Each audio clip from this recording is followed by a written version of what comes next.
আমার প্রিয় ভাই, ভালো করে শুনুন, ইবাদত মানে আপনার জীবন পুরাটা ইসলামের আলোকে চলবে। কঠিন কিছু নয়, কঠিন কিছু নয়। আমার রাসূল একজন মানুষ ছিলেন, এজন্য একজন মানুষের জীবনে যত দিক আছে, আমার নবী মুহাম্মাদের জীবনে সব দিক আছে না নাই? উনার কি ক্ষুধা লাগতো না?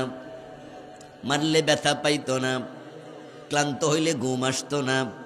উনার কি বিয়ে দরকার ছিল না? উনি কি ব্যবসা করেন নাই?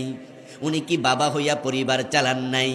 উনি কি স্বামী হইয়া 11 জন বউ শাসন করেন নাই, চালান নাই?